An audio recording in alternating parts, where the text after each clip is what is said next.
Good morning, everyone, and welcome to the Planning Stakeholders Relation Committee. Could we have the committee members identify themselves? Ann O'Gorick.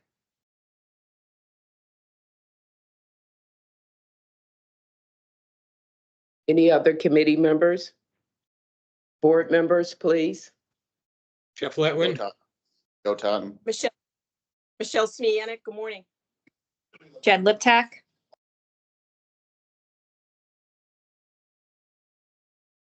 Good morning, everyone. Could we please have that was the roll call. Approval of the minutes for the April 28th Planning Stakeholders Relation Committee, please. May I get a motion? So moved. Second. All in favor? Aye. Next on the agenda, we have the presentation of the June 24th service changes from Philip St. Pierre.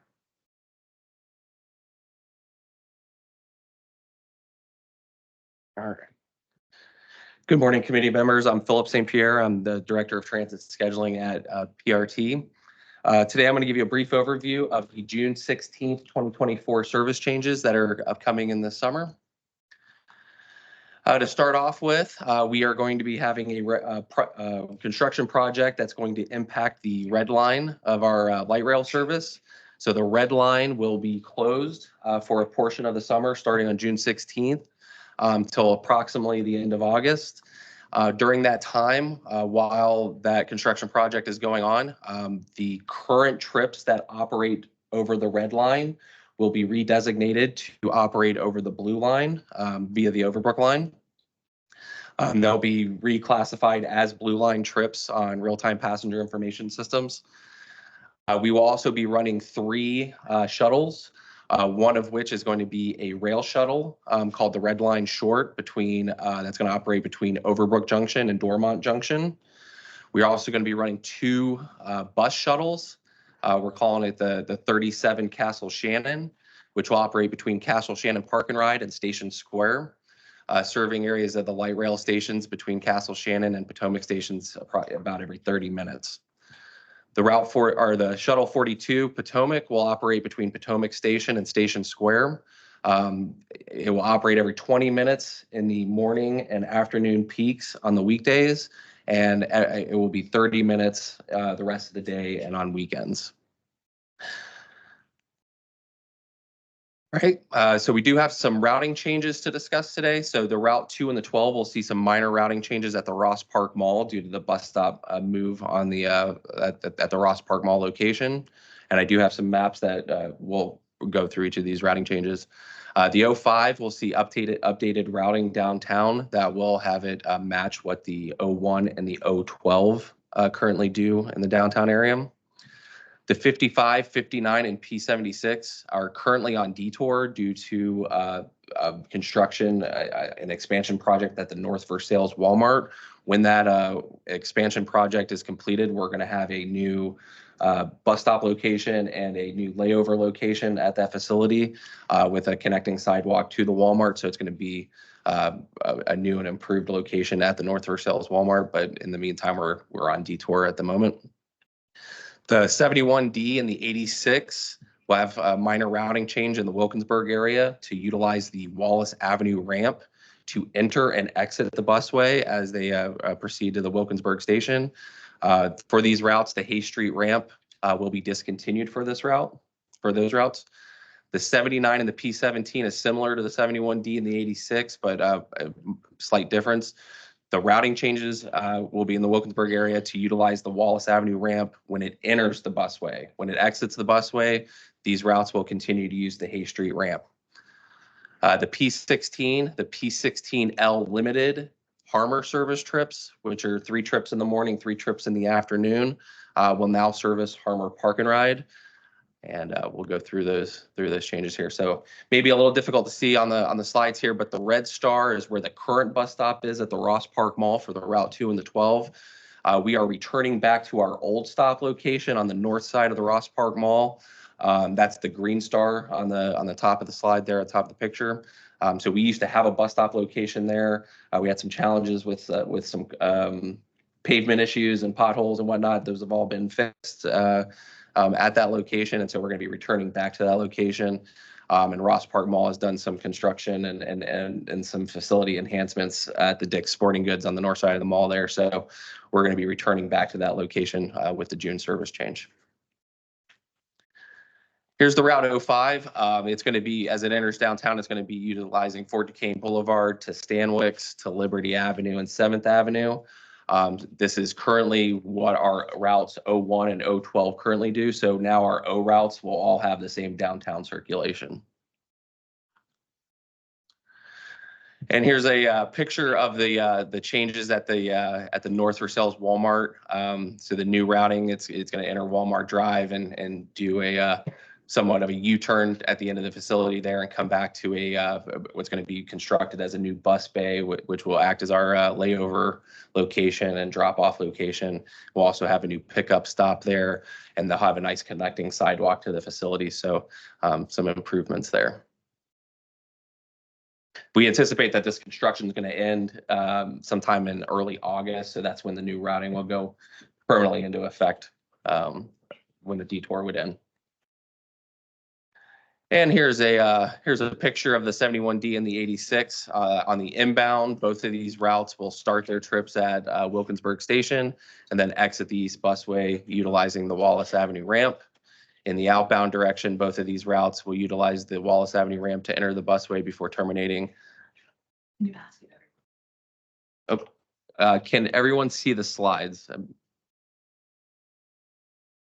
The slide hasn't moved since the cover slide. Can you repeat that? Okay, so the slides are not advancing. Okay, so we'll figure out what's going on here. It's probably my fault. Now it'll work when you get here. Okay, good morning. And so the board chair has not seen the slides advance. Is that the same for everyone else who's on the line? Anybody else want to weigh in? It's nothing personal, Mr. Chair. We just want to make sure it's an us problem. This is Michelle. It's advancing online. Yes. Okay. It's a me problem. I don't understand. but I would okay. never say that, Mr. Chair. Okay, thank you. I'll say it.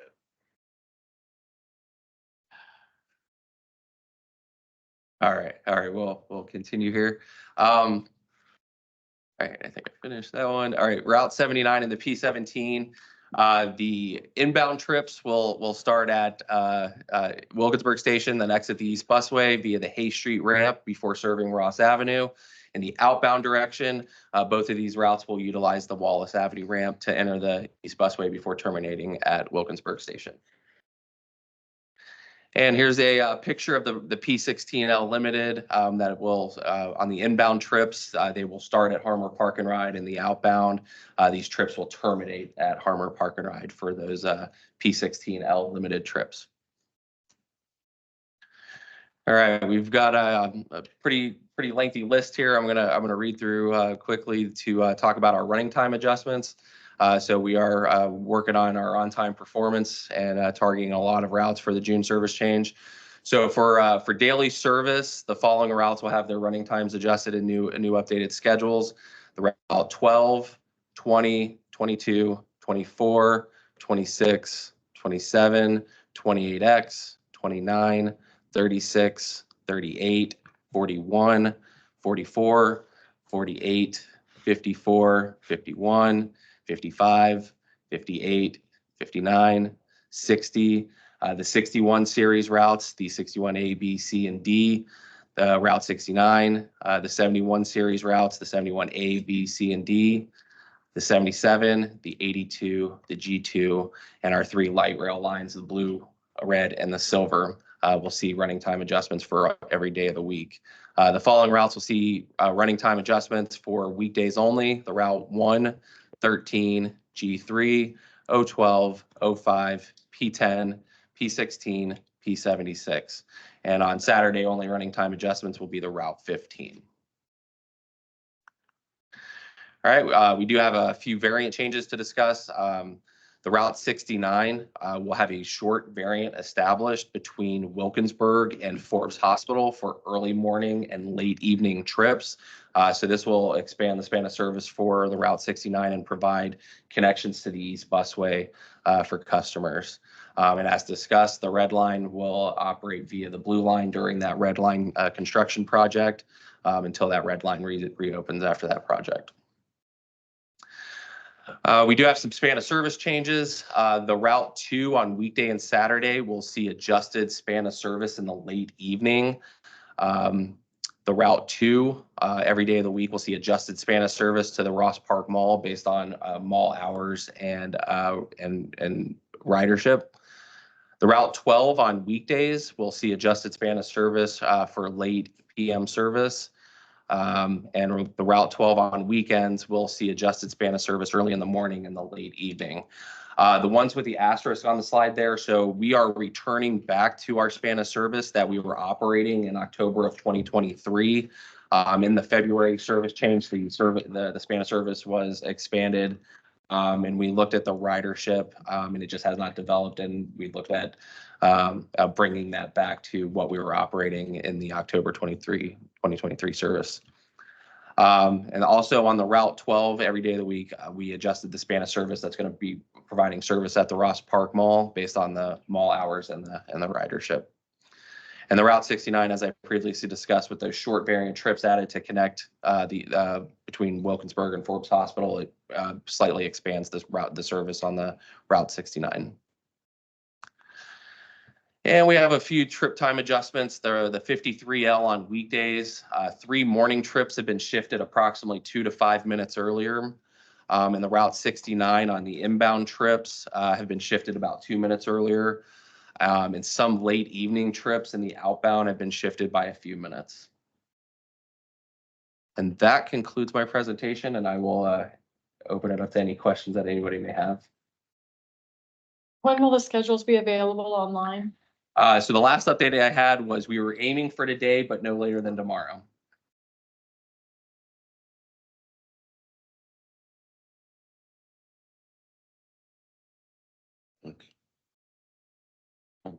Any other questions? Thank you, Philip. Well, John Tag, I'd like to turn it over to John. Thank you. Thank you, sir. Next item on the agenda is the climate action transportation climate action plan presentation. Derek? Good morning. Good morning, board.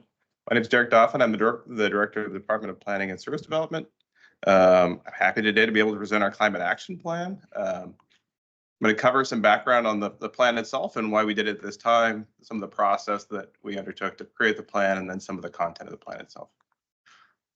So this is not our first sustainability initiative, obviously, but we've been working on energy efficiency and other sustainability initiatives for decades at this point.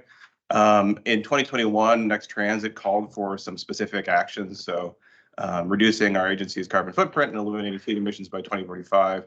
Then the strategic plan kind of added more detail to that, calling for the hiring of a director of sustainability, the creation of a sustainability or a climate action plan, a zero emissions fleet plan, and then an agency-wide sustainability committee. And then when the Biden administration came in, they set emission standards. They published climate action plan guidelines for transit agencies. They started incorporating greenhouse gas emissions into grant submissions or grant applications. And then they also launched this transit sustainability challenge that was pretty heavily utilized by transit agencies across the country.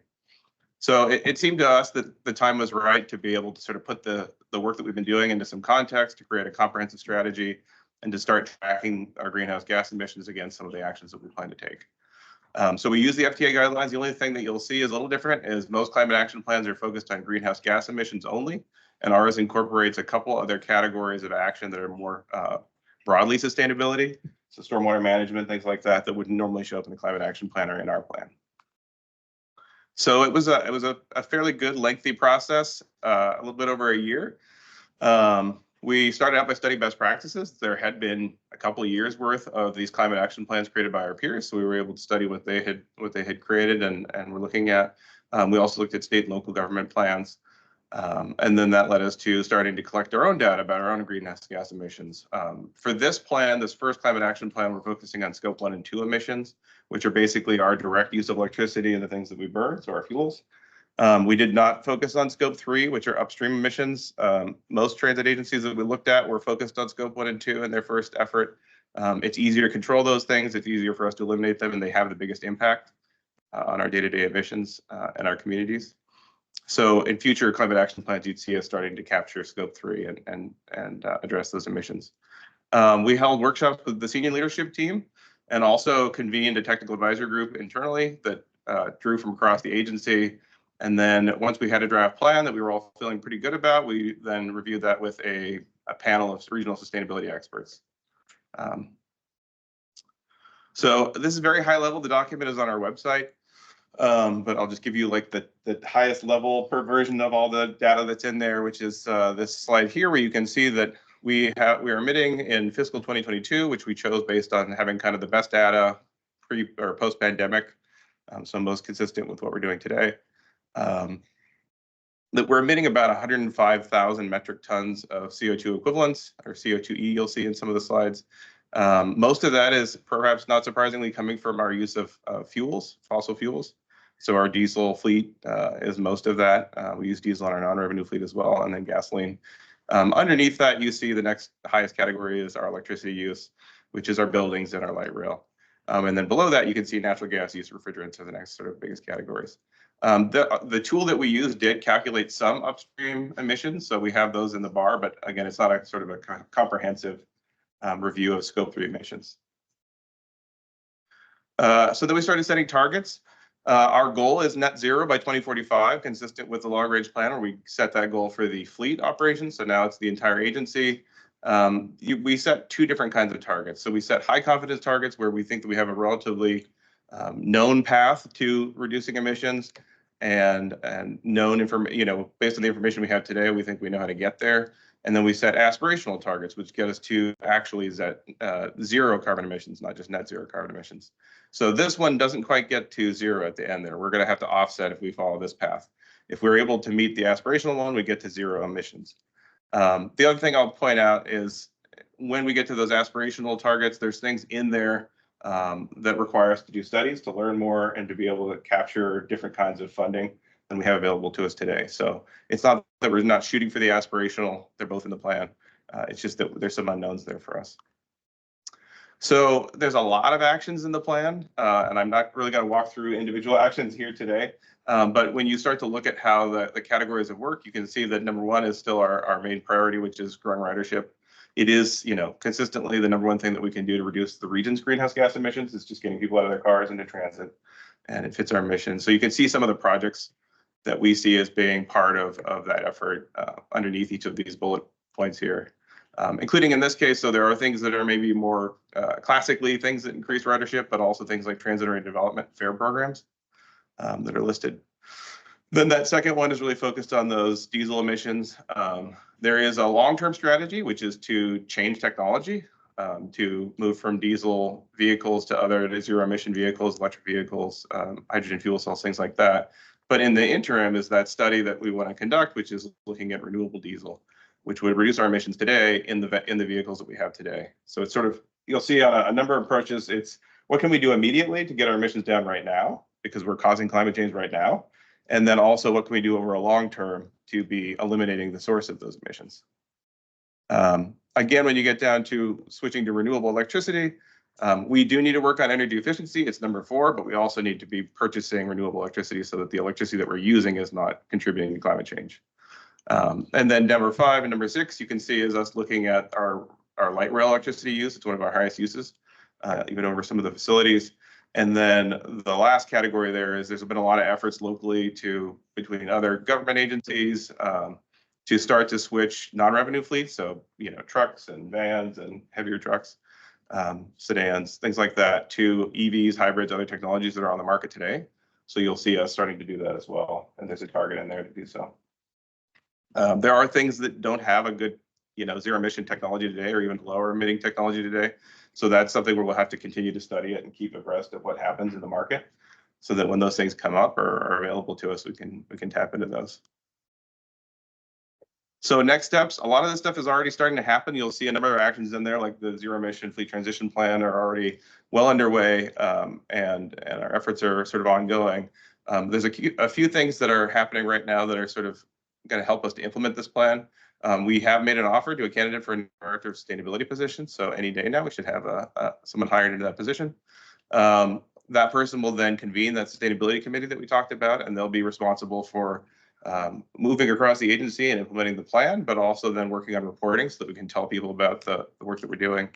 They'll have an initial work plan that we're developing right now, which will include things that they lead on behalf of the agency, and then other things that they're supporting that other folks in the agency are doing. And then we really want to be able to tell both our own staff and also the region and our communities what we're doing. So developing some campaigns so that people can understand that, and then being sort of more of an active participant in these regional conversations that are already happening, and sometimes we're not there. And that's it. Thank you, Derek. So there's where do we stand with climate groups and discussions with them, local climate groups? It's hard for me to speak on all of those because a lot of different people are involved in different aspects of that. We've been more involved in the fleet transition groups, so the groups that are focused on EVs, converted EVs, fueling or charging structures for EVs, things like that. I think we've also been involved in like environmental justice issues, but probably less so in like green building and those kinds of circles, although we are a participant of the 2030 district. But there's definitely a lot of tables that we're not really involved in, like energy purchasing discussions. Like there's a Western Pennsylvania Energy Consortium that we're not part of right now. All right, thank you. Any questions from committee members? Any board members have any questions? Okay. Well, thank you very much again. Thank you. Thank you. Thank you. One last question. This does not have any effect on tornadoes, right? Well, can't say it won't. We all need to do our part to stop the worsening of climate change. I think is what we're experiencing now. But All right, thank you. this is part of it. Next, we have a resolution. I think, Moyer, you're going to talk about the authorization to adopt a amended art policy. Yes, good Thank you. morning. Hello. So my name is Maura Engler. I am the manager of transit-oriented communities in the Planning and Service Development Department. So today I am presenting you with a resolution to adopt an amended art policy for the agency. So we're excited to take this vital step with our emerging public art program to ensure that our policies are in line with industry best practices. So just a little bit of background. On March 26th of 2021, our board approved a resolution to adopt and implement an art policy to establish a transparent and uniform policy and procedure for artwork on PRT's property. The resolution also authorized designated PRT staff to develop, issue, and maintain guidelines for permanent and temporary artwork and for its removal, or otherwise known as deaccessioning. In May of 2024, our management is recommending that the art policy be amended to further clarify the makeup of the arts committee that would govern the program and seek further community input on proposed initiatives and solicitations. A copy of the proposed amendment, the proposed amended art policy is attached as Exhibit A to the resolution that you all have. And this resolution would authorize PRT's adoption and implementation of the amended art policy. So I respectfully request that the board positively recommends this resolution. That's it. I'm happy to take any questions. Do I have a motion? So move. Any discussion, any questions? Do I have a second? Second. All in favor? Aye. Aye. Aye. Thank you very much. Thank you.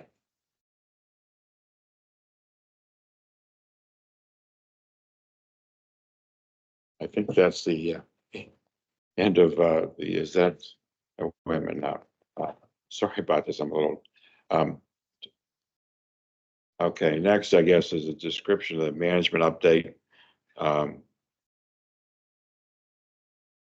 Disruption management program. I have trouble reading it. It's one of your favorite topics, John. Yeah, I'm sure. Oh, thanks, Jim. Go ahead. Sorry about No. that, guys. Absolutely. Good morning. I'm Jim Ritchie. I'm the Chief Communications Officer. And I'm going to update about PRT's efforts to implement something we call disruption management from a rider standpoint. This amounts to getting rider alerts in real time that help you when we have a disruption in the system, a detour, an unscheduled event of some kind, whether that be an accident, a landslide on the busway or something like that, that disrupts your trip. And we've been working on this for quite some time. It's a major undertaking, involves a lot of different divisions. The information I'm presenting was put together by at least 3 different divisions. Catherine's very directly involved in this as well. From operations and Mike Heitkamp's group, Jessica Delaney is here, and she is the manager of special services, detours, and events. So some of this is from the customer service side, some of this is from the operations side, and some of this is from the technology side. So just to recap, we've talked about this in this committee before. Disruption management is a way to get real-time information to riders when something just doesn't go as planned, so that they know about it and they can start making decisions about how they're going to continue with their trip that day. We can provide information about a number of different disruptions. When I say disruptions, we're talking about planned events. When there's a parade in downtown Pittsburgh that detours 50 routes on a weekend, for instance, people need to know about it. We enter that into the system ahead of time. There's things that happen in the moment that we need to tell people about when they occur. And of course, as we've talked about recently, in recent months, if we have, for some reason, a situation where we can't get an operator into a vehicle and that trip doesn't leave or get to where it's supposed to go, that's called out of service in our system. And that's also going to disrupt the rider's trip that day. This is at its core, it's technology. It's a component of our CleverCAD vehicle tracking system. And so what we're essentially talking about, and the more technical people forgive me for this, for oversimplifying, we're talking about taking operations information from various sources, getting it into Clever, and coming out the other side in a way that's friendly for riders. It of course helps us internally manage the system and manage through these events. But from a rider standpoint, it opens the door to what is coming next. And that is the ability for a rider to create what I would describe as a personalized rider account. And this isn't your fare payment account. This isn't your Connect card account. It's not the Ready to Ride account. This is a way for you, if you want to receive this kind of information from us, you will be able to create your own account on our website through our TrueTime system. And then you can tell us what routes you ride every day, what routes you're interested in and would want to receive this kind of information about. You can tell us, do you want an email? Do you want it by text? If you want next arrival information, if you leave every day at the same time and you use the same bus stop every day, you could get proactively those real-time arrivals for that stop. Some of this is here today, but we're starting to pull pieces together, and we're at a point that we're going to be able to go out and promote some of these things and get people engaged, signed up and registered, and starting to receive the benefits of a lot of the work that's been going on over the last year. And lastly, as I pointed out, this is a massive undertaking. There's some things that are a little bit easier to do that we have started with, and we're working our way through it. And there's a couple pieces that are still coming that are going to take a little bit longer to work through that we need to make sure work properly. Next slide, please. Thank you. So where are we, and what have we done, and what is happening next? And so from a rider standpoint, today, a lot of this information has been channeled through our social media accounts and the Twitter account that we've used for several years now. A lot of transit systems went this route. Twitter was kind of conducive to that environment.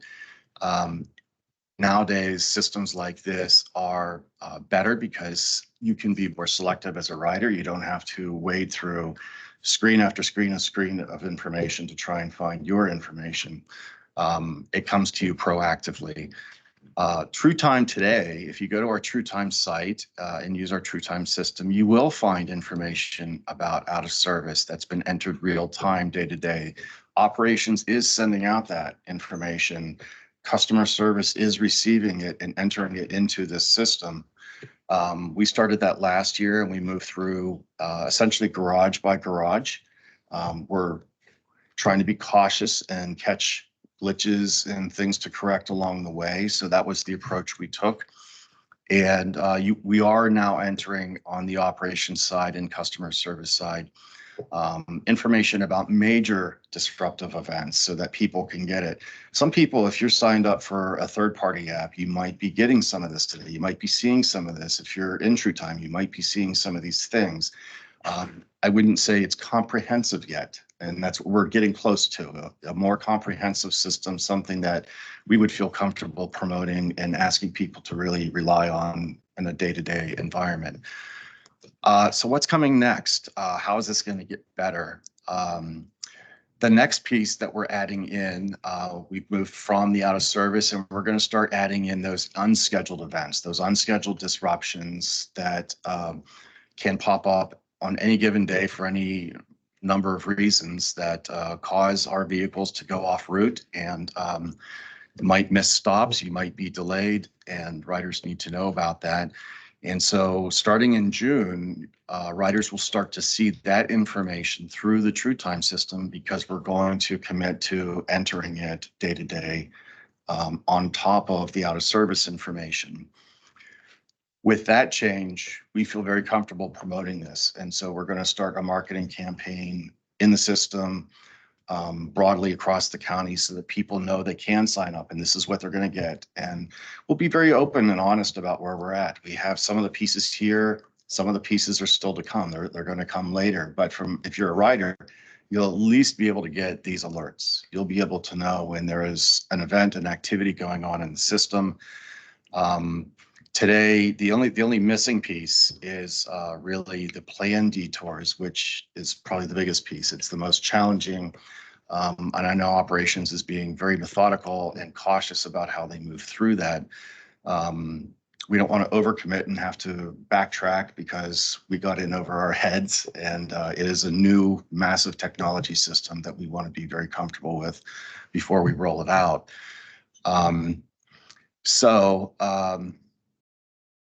Riders over the next couple of months will see this new information. They're going to see the promotion to sign up for these accounts. In True Time, when you sign up for this, what you'll get are the alerts. You're going to have the ability to create that personalized environment for yourself, set your preferences, get those alerts. If you go to True Time and expect to see a detailed map that shows the bus now on a detour, you're not going to see that yet. That's one of the pieces that's still to come, and we'll educate and explain along the way as we do that. But it doesn't make sense to hold off on the rider benefits now. We want to put those into place because if we can get you an alert to tomorrow, we want to start doing that. So that's what we're going to start with.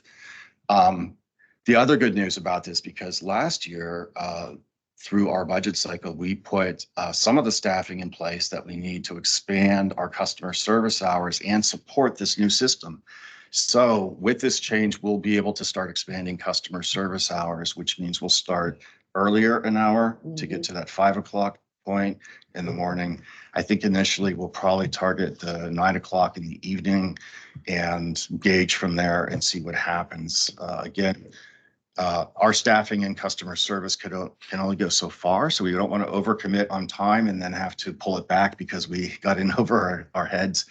But we do anticipate being able to go beyond that 9 o'clock over time. So we'll phase that in after gauging a little bit and push that as far as we can into the evening. Ultimately, it'd be wonderful to have somebody available through call, through phone, through digital, as long as we have a vehicle in the system. So in terms of a long-term goal and objective, that would be where we're trying to get to there. So this is, from a rider standpoint, a significant change. A lot of work going on that doesn't just get talked about every month. A lot of people involved. And we're happy to be able to start rolling out pieces of this to benefit riders and continue working on the pieces that aren't quite yet in place. So I think I covered this, the summary. You'll see the rider account promotion starting this summer. We'll start to talk about more publicly the pieces that are the new pieces being added in to the system that I'm sure customers will notice through TrueTime. And we'll start to talk about those pieces that remain, the things that will take a little bit more time, what's involved there, when people might start to expect to see those things. And the customer service hour expansion is targeted to start on July 1st. Jim, where do weather events fit into this? You might have touched upon, I don't. Yeah, I think. I mentioned earlier about that tornado because that was just something we saw in Yeah. big time. And last night there were alerts out in Mount Lebanon in Dormont area. So I Right. wondered about how that would tie into this at all. In the categories that I broadly went through here, for me, that would fall under the unscheduled detours. These are things that are unplanned day to day. I think I used the landslide example just because I'm remembering an East Busway landslide that was probably after a weather event, John. There was probably a lot of rain and we had debris fall down and cross the busway. And so we had to take our East Busway buses off the busway and I think down onto Liberty and so forth. So there's this change and sometimes stops are missed. Sometimes it causes delays. Flooding in the South Hills we've had before that has affected the rail system. So that would be that kind of event for us. So one of the things I was thinking about is overload. In other words, providing too much. So the idea of personalizing it is probably a good idea. Yeah, it's wonderful. It's not a marketing tool. This isn't a way to get your, your connection so we can text you all sorts of offers. We'll do that elsewhere, but not here. This is purely about you tell us what you want to know to help you get from point A to point B on a daily basis reliably. And in over the many years you've been on this board and as an advocate, that this is one of those missing pieces of information that truly helps somebody standing at a stop somewhere and something happens and they don't know about it and we don't really have a way to tell them. And unfortunately, the next operator that drives through takes the brunt of that fight. So this is going to be very helpful from that standpoint. And now if you're standing there, you'll know something happened and maybe you go find another bus or find another alternative. Any But I like questions from most- committee members? I just have a comment with that, like most about it is that you're being proactive, thinking outside the box. And in a way, it's damage control. You're getting in front of it, the problem before. And I just love when you all come up with creative ideas and make the customers the most important people. Yeah. You do such a great job. Thanks. Also. Any questions from other board members? This is exciting stuff. It is. For sure. Mhm. Thank you. All right, thank you very much, Jim. I think that's the last item on the agenda. I think I'm correct on that. Do I have a motion to adjourn? Second. Okay, meeting stands in adjournment. I guess next up is the Finance Committee. We'll give everybody a second to switch over to the right paperwork.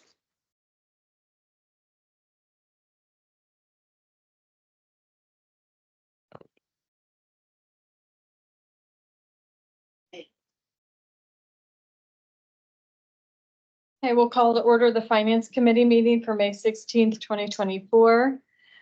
First up, we'll do a roll call of committee members.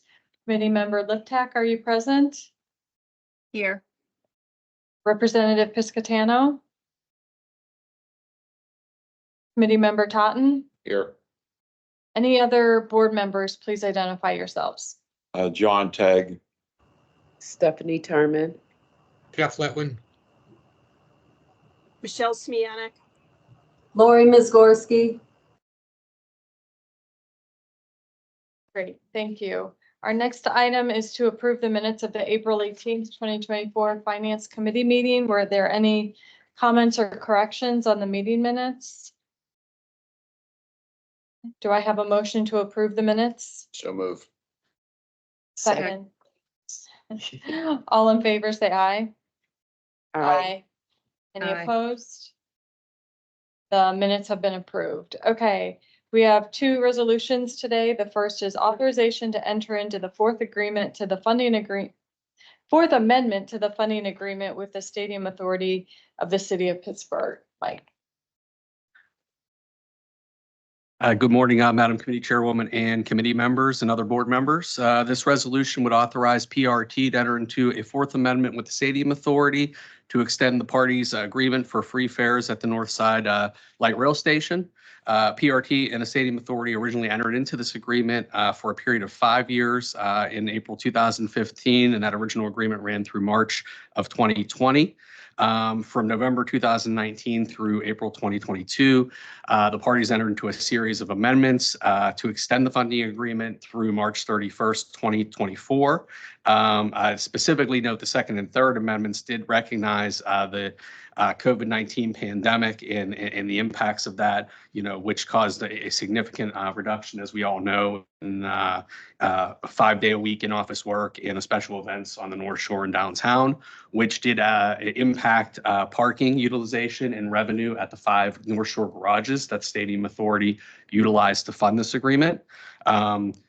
Due to the various COVID fundings, federal stimulus funding we received, we had the ability to extend do those amendments with a triggering mechanism where the Stadium Authority, if they reach certain utilization rates, would start paying us again. But if not, we could essentially reimburse ourselves with our COVID monies for revenue we would have otherwise received if not for the pandemic. So the parties have been negotiating, and the proposal before the committee this morning for consideration is to extend that agreement another year for $265,000. Unfortunately, particularly hybrid work appears here to stay, so that unfortunately has continued to impact garage utilization, hovering around 40% on average on an average weekday for the 5 garages that are part of this agreement. So we haven't hit the triggering mechanism. It doesn't appear likely we will, but we do have CARISA funding budgeted that we can utilize over the next year to continue to reimburse our budget. It continues to obviously be the aftermath impact of COVID, so it is an eligible a budget item. Subject to committee recommendation, PRT board approval, and the Stadium Authority board's approval, which is pending because they only meet quarterly. They don't meet monthly like our board. This resolution would authorize PRT to enter into the Fourth Amendment as more fully detailed in the resolution. Subject to any questions that the committee members or other board members would have, I'd respectfully request that the committee recommend this resolution to the full board for approval. Any questions of committee members? And any questions of board members? Okay, hearing none, do I have a motion to forward this resolution for the full board's consideration? So moved. Second.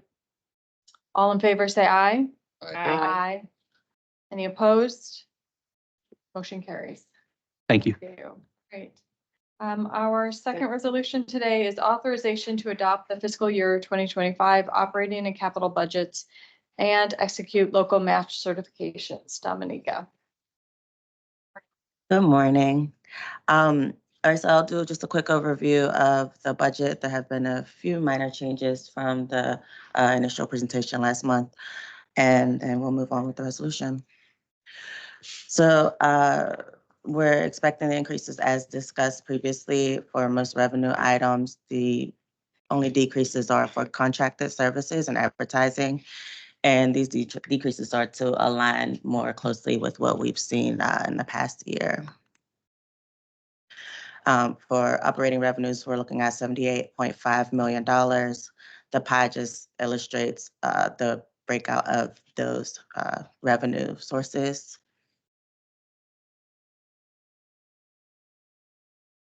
For our operating expenses, we have budgeted for fiscal year 2025, $539 million. Some of the changes compared to last year and what we're expecting are increases in wages and salaries, decrease in pensions and benefits due to the pension contribution change that we mentioned last month.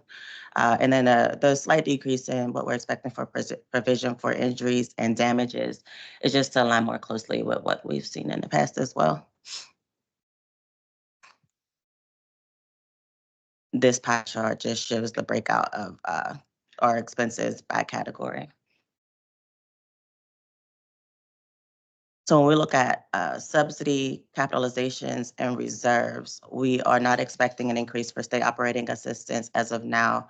If the governor's proposed budget, which has an increase in funding to transit, does pass, then we will move forward with an amendment of the budget to reflect that. For capitalizations, because of the additional COVID funding that we're receiving with CRISA funds being the last of what we have to expend, with the expectation that we will invoice all of those funds soon, 2025 is reflecting capitalizations around levels that are more usual to what was capitalized during pre-pandemic budget periods. And we are expecting to use just over $78 million in our deferred operating assistance or reserves to meet the budget gap. And this is the pie chart that depicts the breakout of our subsidy and reserves. For the capital budget, we are looking at about $162 million in funding. As a reminder, the 2% other is from insurance proceeds due to a rail car fire a few years ago. And the net expenses are as such. We have about 18.5 million in debt service, revenue vehicle replacements of about 7 million, fixed guideway improvements of about 52.4 million, facility improvements of 49.5 million, and support programs of about $34.6 million budgeted. So this resolution is to adopt a balanced fiscal year 2025 operating budget in the amount of $5,539,266,568 and a capital budget of $161,959,003. The local match certifications are also included, and that is for the county to authorize their match to our state budget. So if there are no questions that the committee or board members may have, I would respectfully request that the Finance Committee recommends this resolution to the full board for approval. Do I have any questions from committee members? Yeah, I have a question. This is Jen. May I go? Yes. So I just wanted to mention or just emphasize. So you said $78 million is being used basically as a one-time revenue source. So the structural deficit is approximately $78 million, which is more than 10% of our operating budget. For 2025, yes. Okay. So and that's monies that we're using from our reserves. Yeah, so I just want, and I know we use money from reserves and we have stimulus, but, as we continue to move forward, and I think PRT is doing a very nice job trying to manage, as the county is and other government entities, the reduction or the soon-to-be elimination reduction of any type of stimulus dollars. Just want us to be aware that, we have to think about, and I know that the staff is doing so, and Catherine, how we continue to fund the organization at the level that it should be, at the level people expect it to. So I just want to emphasize that and know that I will be working as hard as I can, and I'm sure all the other board members, to try to help support in that entity, but we can't do it alone. So just wanted to emphasize that because, that's a pretty substantial structural deficit.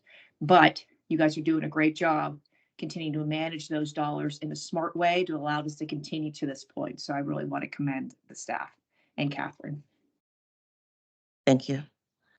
Thank you. Any other comments or questions from committee or board members? I just, this is maybe too much into the weeds, but I was curious about the revenues from the drink tax. I'm not sure about, like I said, that might be too far into the weeds, but I'm just curious about where that stands. If that's fallen off significantly. Hey, can I respond before you guys do, since it's kind of our money? We have pledged, just recently, and then, the amount we're required for capital and operating match. It's a formula. So we are providing what the, authority has requested. They send us over the number that they need and we commit to it. And I don't know if, you want to continue, Cheryl. Or I don't know if, anyone else wants to continue, and add anything else from the Port Authority. No. Madam Vice Chair, we were going to, we were going to defer to the county for that information since it's their revenue source they levy and that we work with them, but it is ultimately under their control. Okay, so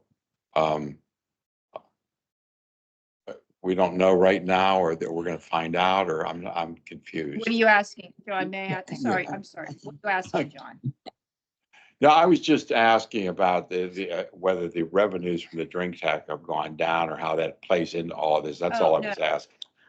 Oh, the revenues from the drink tax, I can speak to that in generality, not specifics to the actual dollar amounts, but I do review them periodically, and they have bounced back just as other economic-based revenues. Actually, drink tax, it dropped a little bit, but apparently during the pandemic, once the bars opened up, things, got a little bit better revenue-wise, which I don't know if that's good for society, but it helped with the funding source. So we do have the ability to continue to fund at the levels requested by the PRT.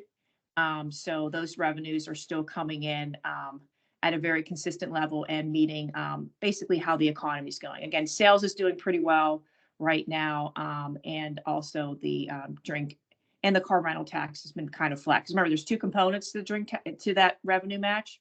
There's the drink tax and there's also a car rental tax. So those funds are still coming in and we are able to meet our obligation to the PRT.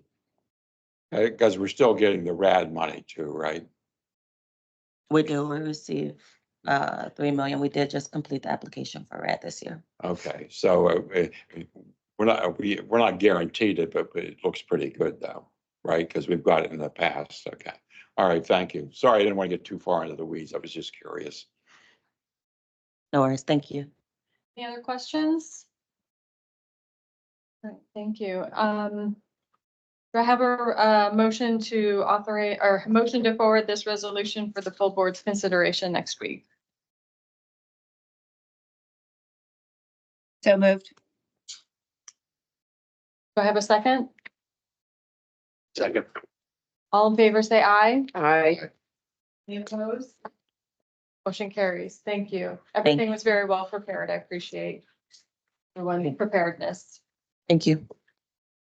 Okay, and yep, you're up again for the April 2024 financial statements.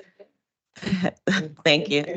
So for a review of the April 2024 financial statements, as usual, we start off with passenger revenue trends. We are seeing a slight dip for April. However, we do expect to still continue to see the increases that we have experienced. For the month of April in 2024, we finished the month with about $500,000 below the budgeted amount. The majority, and the reason for that is due to lower fares than budgeted. For expenses in April, we have a favorable compared to budget actual expenses of $800,000, and that is due to lower wages and benefits. Subsidies in April are $12 million higher than budgeted, and that is due to the increased invoicing and CRISA funding. And for the year-to-date, April revenues were only $400,000 below the budgeted amounts, and that is primarily also due to fares. For expenses year-to-date as of April 2024, we are favorable $33.1 million. And again, that is due to wages and benefits, as well as lower purchase services than budgeted. subsidies for the year are above budgeted by $42 million. And again, that is due to the increase in federal invoicing. Our operating reserves for the month of April began at $376.3 million. There were inflows of $52.4 million total and outflows of $43.2 million. And we ended the month with $385.5 million in operating reserves. For a quick review of our federal stimulus invoicing, we have about $39.1 million remaining in CRISA funds. And that is the conclusion of my review of the April financials. Are there any questions? Any questions from committee members or board members on the April financial statements?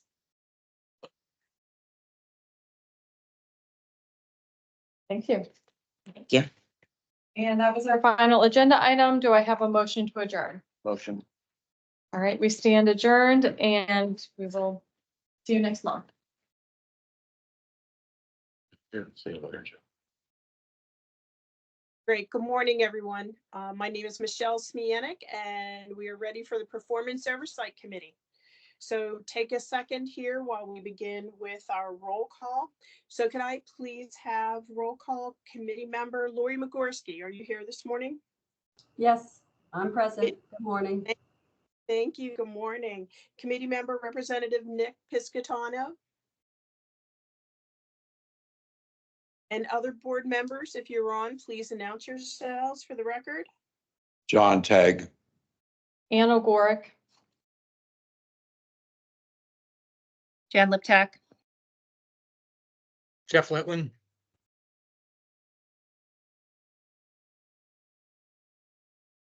Thank you very much. Moving on to item number 2 would be approval of our meeting minutes for the April 18th, 2024 performance oversight. Do I have any corrections or changes to the meeting minutes? Hearing none, could I have a motion to approve the meeting minutes? So moved. Second, all in favor, please say aye. Aye. Any opposed? Motion carries. Thank you. And now we're on with our proposed resolutions. Our begin with awarding of bids. Good morning, Ms. Keisha Brown. How are you? Good morning, Madam Chair and honorable members of the committee and the board. Procurement has one item, and that item is for CRP cooling. The CRP acronym stands for the coach replacement parts. B240105AR was publicly advertised and e-business documents were distributed to 326 suppliers were notified and 8 suppliers accepted the invitation, and PRT received 7 bids or offers for furnish and deliver replacement cooling parts utilized by PRT bus maintenance department in maintenance of its bus fleet over a 2-year period with no renewal options available. Of those 7 bidders, 3 were found non-responsive. 1 bidder was found non-responsive in our advertisement under 5.0 warranty subsection. And the other 2 bidders were found non-responsive to the technical data section 2.0 of the advertisement. The contractor, which states in part that the contractor shall continuously provide the latest part revisions. Procurement is recommending a multi-award for line items 1 through 5. The line item 1 through 2 to Cummings Inc. in an estimated amount of $310,290.60.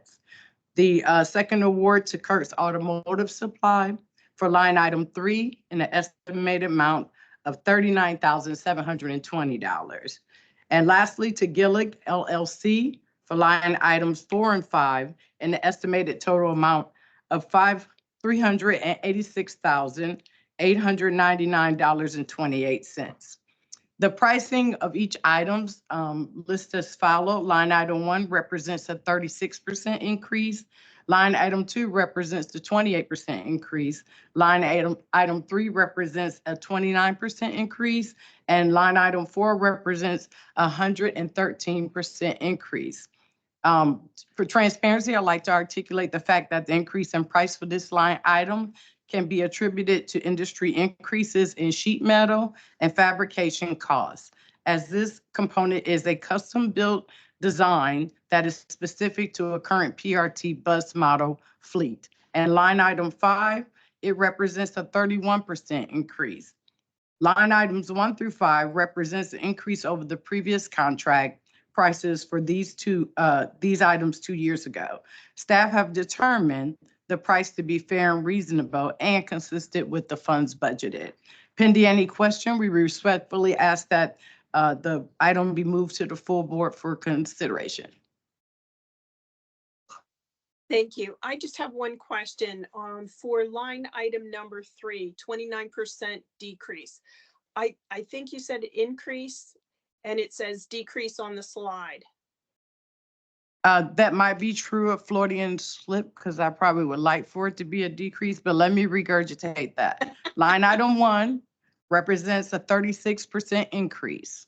Line item 2 represents a 28% increase. Line item 3 represents a 29% decrease. Line item 4 represents 113% of an increase. And line item 5 represents 31% increase. Thank you so much for clarifying. Thank you. No problem. Thank you. Do we have any questions of our committee members? No, I don't have any questions, but I do appreciate that you included the reasons behind the increases in your report. So thank you very much. Very welcome. Thank you. Any questions from other board members? Hearing none, can I have a motion to move this to the full board for consideration? So moved. And I will second that. All in favor, please say aye. Aye. Any opposed? Motion carries to the full board. Thank you. Thank you. Our next item is authorization to extend and amend agreement with Parkway Parking of Pennsylvania Incorporated, the South Hills Village Parking Garage, Facility Management Services with Mike Cetra. Good morning. How are you doing? Good morning, Madam Committee Chairwoman. I'm doing well, thank you. Good morning to you and our other committee and board members and our other participants in the meeting today. This resolution would authorize PRT to extend and amend its agreement with Parkway Parking of Pennsylvania for facility management services at PRT's South Hills Village Parking Facility. Just as a friendly reminder, that facility is a 7-story, 2,200 parking space garage, and it's located adjacent to PRT's South Hills Village T Station in Bethel Park. In August 2020, PRT originally entered into this agreement, which is designated as agreement number R20-02 with Parkway to provide the facility management services. And these services include day-to-day operation of the garage, on-site and remote customer assistance and support 24/7, 365 days a year, general cleaning and routine inspection, and upkeep of the parking revenue collection equipment, along with responsibilities to inspect and report to PRT on repairs or structural issues that may fall under a capital repair type of category. The agreement with Parkway was for a primary term of 3 years with 2 optional extension years to be exercised at PRT's sole discretion, and the originally authorized not to exceed amount was $672,000. Last June, the board authorized PRT to exercise the first option year and to increase the not to exceed amount to $792,000. That was a $120,000 increase. The agreement is currently set to expire on July 31st of this year, and staff is recommending that PRT exercise the second option year to continue these facility management services and increase the total authorized not to exceed amount an additional $125,000 for a new total not to exceed amount of $917,000 to support funding of the services continuing over the next year. Subject to any questions that members may have, I would respectfully request that the committee recommend this resolution to the full board for approval. Thank you. Thank you. Thank you, Mike. Any questions from our committee members?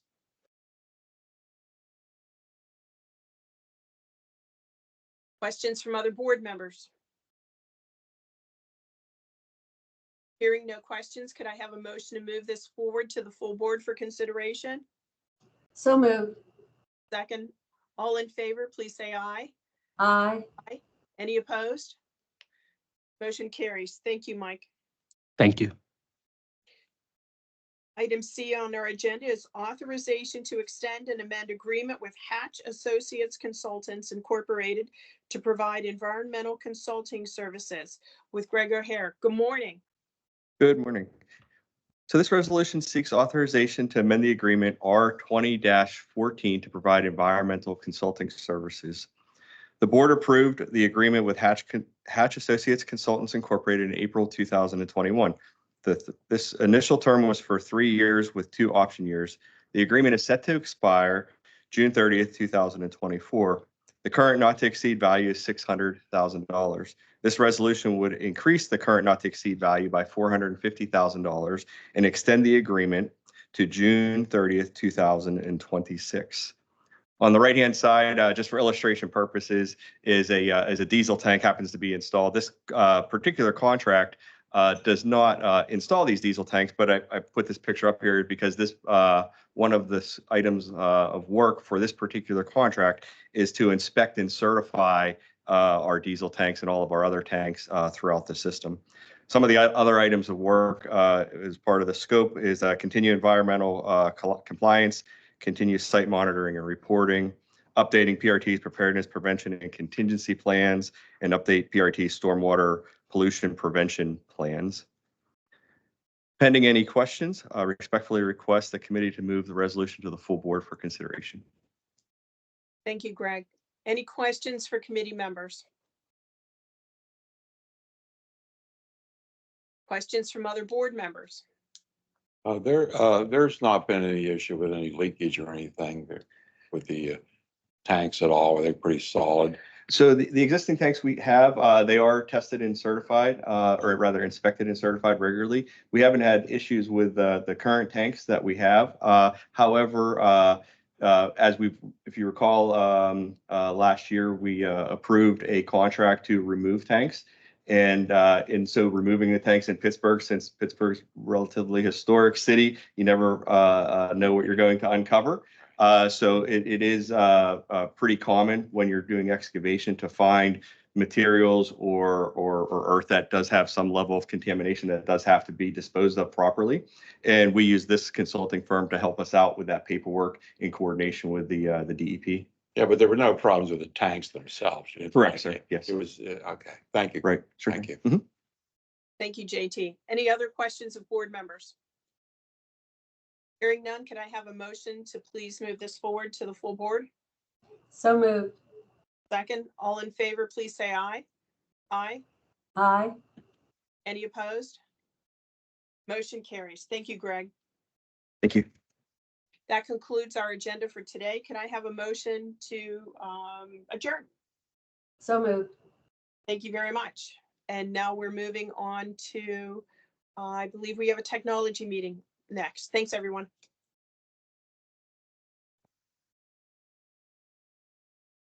Hello, everyone. I believe this is the final meeting of the day. I'd like to call to order the Technology Committee meeting, and I'm going to start with a roll call of committee members. Member Ms. Gorski, I'm present. Member Taunton.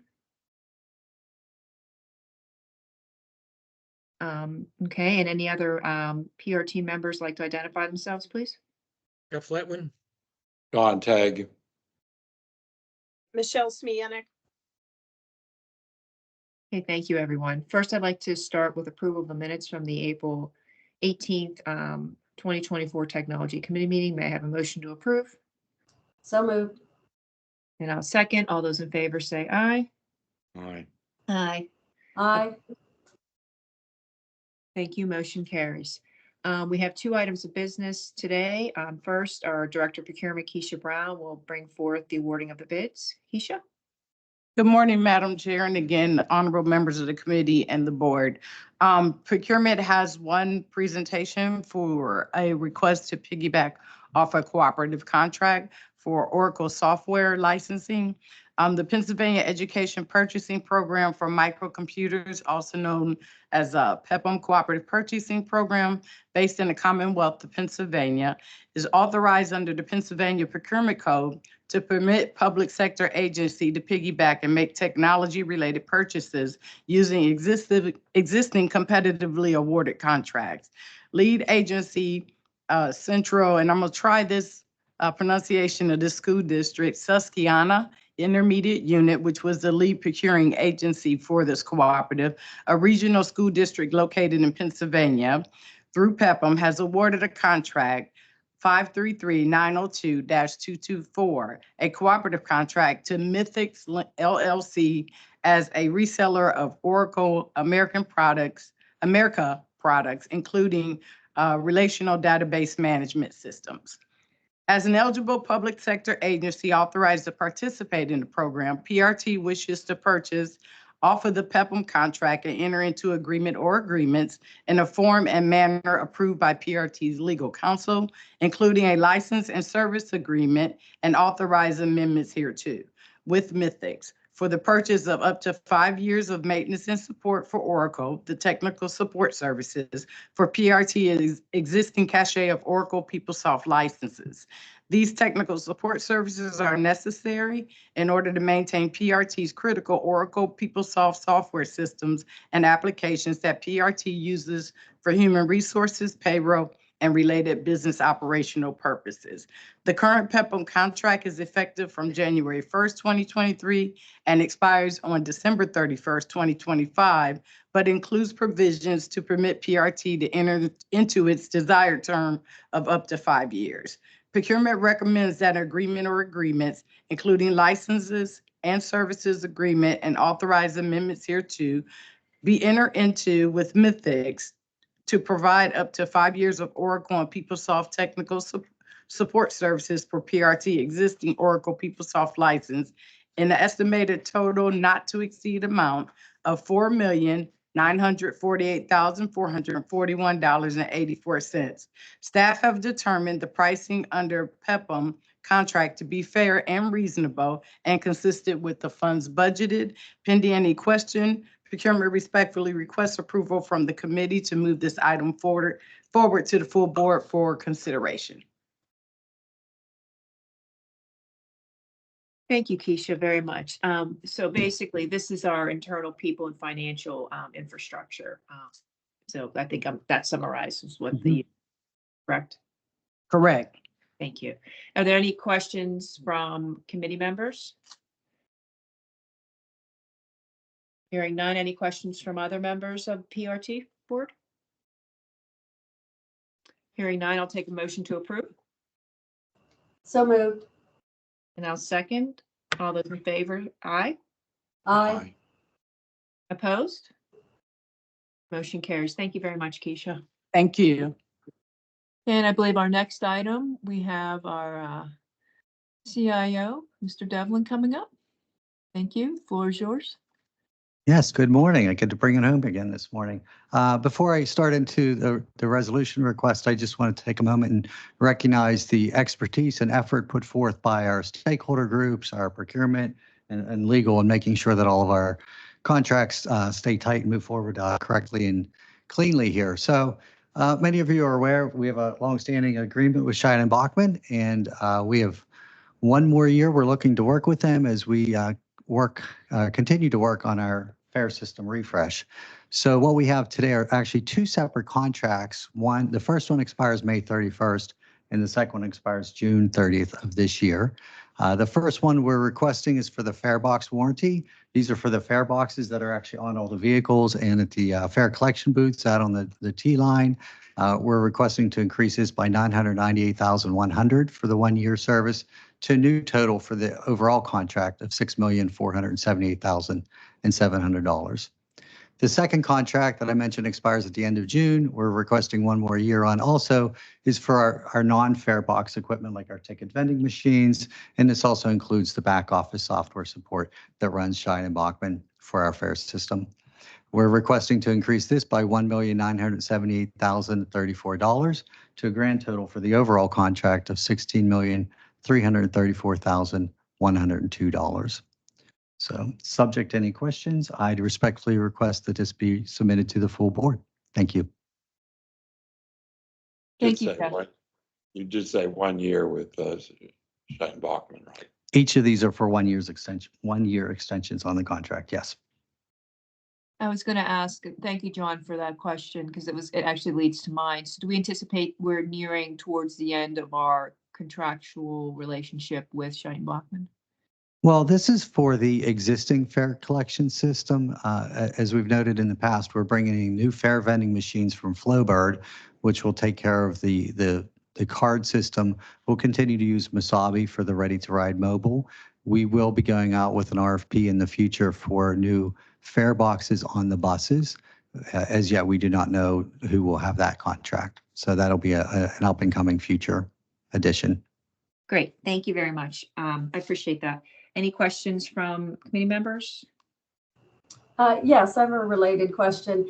Then would you expect that we would have to do another extension on this contract before our new fare box system is installed and up and running?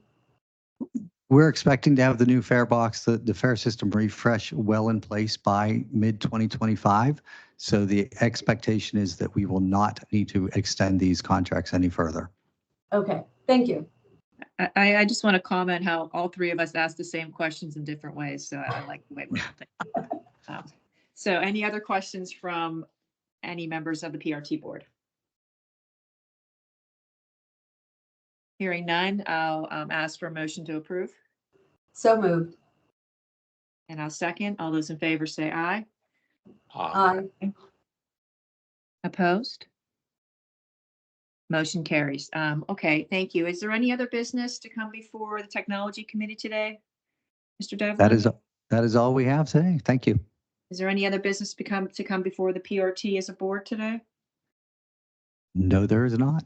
Okay, with that, I'd like to thank everyone for their participation, staff, board members, and the public. And with that, we stand adjourned for the day. Thank you very much, everyone.